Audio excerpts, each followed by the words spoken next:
Hello everyone, welcome to another video. I am Ryder of Dinosaurs. In today's video, I'm looking into CC. You know, the guy from New York, Westchester County. You know, this guy. Good morning, good evening, good afternoon, wherever you may be. Well, same day, same time. This is not to scale, of course. When I grew up, the solar system was stationary. All right, honey, come on. The sun was standing. Why don't you stop this bullshit? Idiot. Why don't you stop this bullshit? Idiot.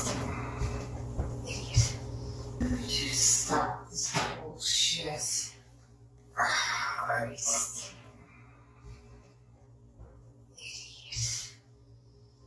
Yeah, him. And what is Flat Earther CC talking about this time? Everything! He talks about the US elections, and to no one's surprise, I found out he's a Trump supporter. But I'll be skipping that part. He talks about water on the moon, shadows, COVID, and apparently the reason for COVID is to cover Flat Earth. These and other amazing details in today's episode of Rider of Dinosaurs. Let's begin. Good morning, good evening, good afternoon, wherever you may be. CC here, Chris from New York, Westchester County. It's November 3rd.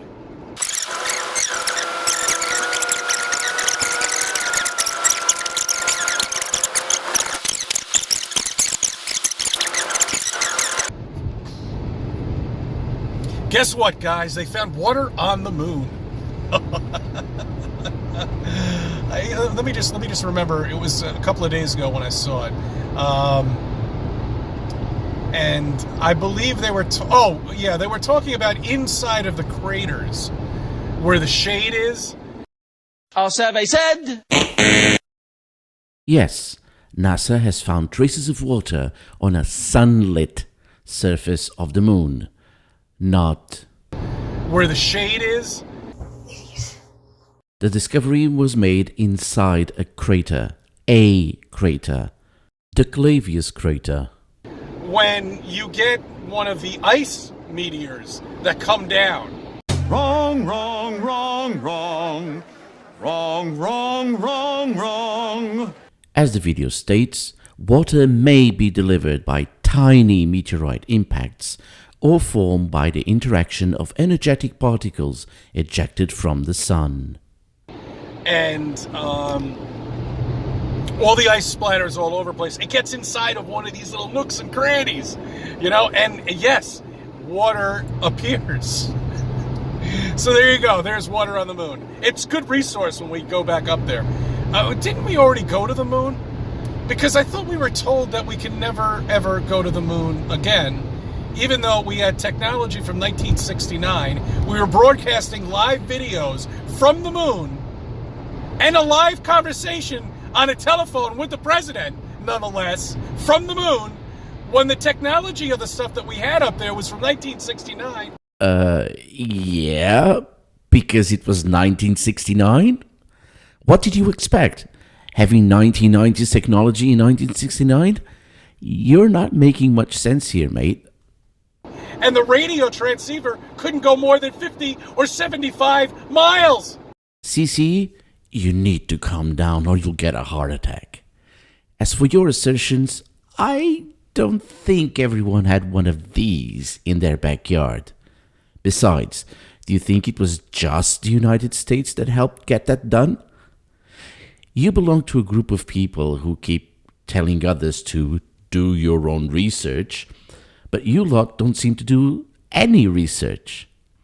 As for the live conversation with the president, I don't know if you've seen and heard it, but I heard a delay. Let's hear it together, shall we?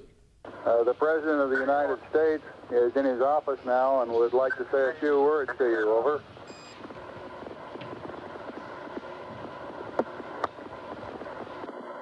That would be an honor. Just to clarify, the recording was made in Houston, and it took Armstrong 6 seconds to reply to Houston. After this, Nixon talks uninterrupted for 1 minute and 7 seconds. Let's see how long it took for Armstrong to reply. Go ahead, Mr. President. This is Houston out. Hello, Neil and Buzz. I'm talking to you by telephone from the Oval Room at the White House, and this certainly has to be the most historic telephone call ever made. I just can't tell you how proud we all are of what you do. For every American, this has to be the proudest day of our lives, and for people all over the world, I am sure they too join with the in recognizing what an immense feat this is. Because of what you have done, the heavens have become a part of man's world, and as you talk to us from the sea of tranquility, it inspires us to redouble our efforts to bring peace and tranquility to earth. For one priceless moment in the whole history of man, all the people on this earth are truly one.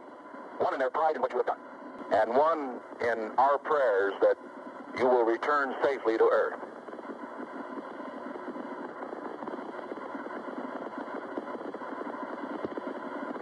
Thank you, Mr. President. I don't know about you, but when I'm on the phone, I don't wait 6 or 7 seconds before replying, let alone if that someone was the president. How about next time you do some actual research instead of talking about something you know absolutely nothing about? But yet it traveled 268,000 miles. You know what I think might have happened? I know it's somehow bouncing off the little meteors. That's right. You know those little meteors that are up there? The signal must be bouncing off the meteors, and it's managing it to make its way to Houston, so they can have this conversation in 1969 with a technology radio transmitter that couldn't go more than 75 fucking miles. That's great, guys, and you buy it. Of course, there's absolutely no trace of any dust or any particles being blown up from the rocket. Picking up some dust. Great shadow. Somebody looks like it actually placed that there. Right. Well, they have an explanation for that, too. They also have an explanation of all the shadows that are on there, of the pictures of the astronauts. How many do you count? I think I count about 4 or 5 shadows. But if you put a light down on one object, you're only going to get one shadow. I'm a bit at loss with this one. I've looked at a lot of photos of the astronauts on the moon, and they only had one shadow. So I'm not sure of what CC is talking about here. Either he's gone way over the sanity line, or it's something I couldn't find. If you know, let me know in the comment section. I don't know. They have an explanation for that, though. Because of the particles in space must have broken up the ray of the sun, and it went a certain way. Am I in the movie Men in Black right now? I mean, really? I mean, Jesus Christ. Yeah, I'm starting to think that the crazy theory is not that crazy. He's going full nutty McNutnut. Yeah, it was gas from Pluto that bounced off of a trigger, and all right, get the light thing out. Next thing we're gonna have is a bit of an eye exam. I mean, it just gets worse and worse and worse. Is he really implying that this is real? Oh, Cece, you've gone way overboard. And yes, this is getting worse and worse and worse. New Jersey, you get a reward. Yes, you've been good boys and girls. We're going to let you now go up to 50%. But I think we might lock down your state again because we just found another 1,000 COVID people. And just like that, he's gone from moon landing to COVID without batting an eye. Because, well, you're going to see. Yeah. All right, so what, look, I did. Don't you love how flat earthers are so eloquent? Yeah. All right, so what, look, I did. Don't you see how ridiculous this is? This has been going on for over 8 months now. 8 months and no chalk marks, nobody quivering in the middle of the street, nobody foaming at the mouth, nothing. Shit. Well, that was, rude. Just rude, man. And if you want to see someone foaming at the mouth, you should have a wee look in the mirror. Also, chalk marks? People shivering in the streets? Cece, you need therapy quickly. He looks mad. I had one woman come up to me the other day. She said, my whole family has had COVID. Really? Really? I'd love to see the paperwork. Why Flat Earth is always asking for documentation and paperwork and whatever, just to say fake at the end. It's just pointless. Are they dead? No, they're all still alive. It was a common cold. It's like, oh, okay, well, that makes a lot of sense. I mean, their kids were all 40s and 30s and whatever. Just a common cold. See, they had to do this because of Flat Earth. I mean, they had to do this, guys. And I'm sorry, but it's getting out there too fast. It's going from country to country to country, from person to person to person, and more of them are waking up. It's as simple as that. They've got to quiet us down with the election and with many other things too. So let me get this straight. They are using COVID and the elections, those elections that happen every 4 years. So COVID and the elections to distract from Flat Earth?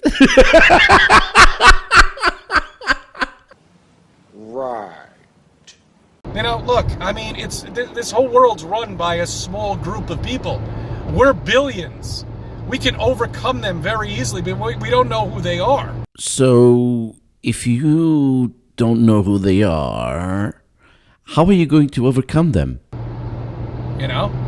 It's not the billionaires that you know of today. This is old school money. This is all old money. All of it.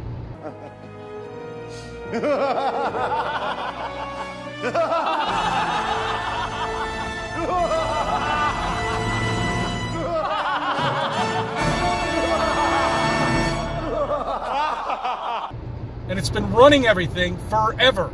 As far as this civilization goes back, which we don't even really know how far it goes back, because we don't have anything dated back more than 500 years. I think CC has gone off his rocker, but let's have a look at his claim.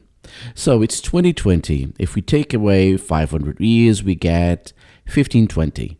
So let's see if we can find anything older than 1520. Columbus discovered the Americas in 1492.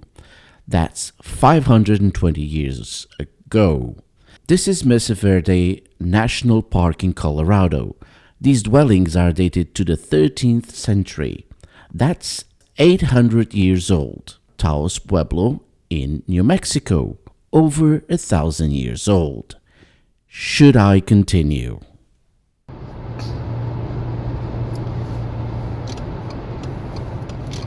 They don't want to. There's so many. There's just so many things you get into when you get into Flat Earth. Okay, I mean, it's Flat Earth all the way.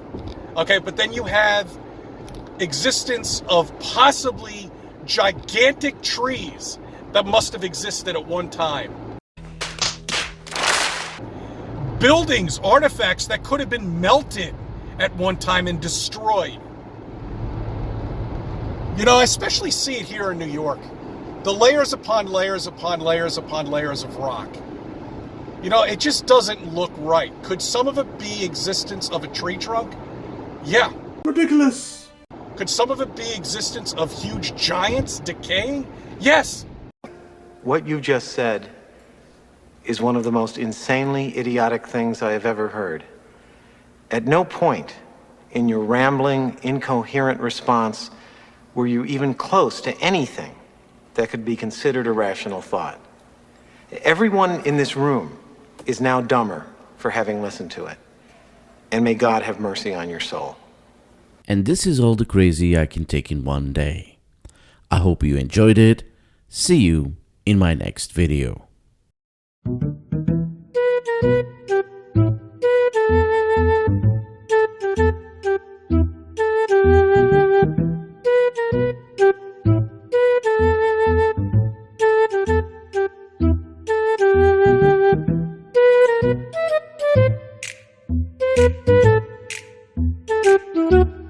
Thank you.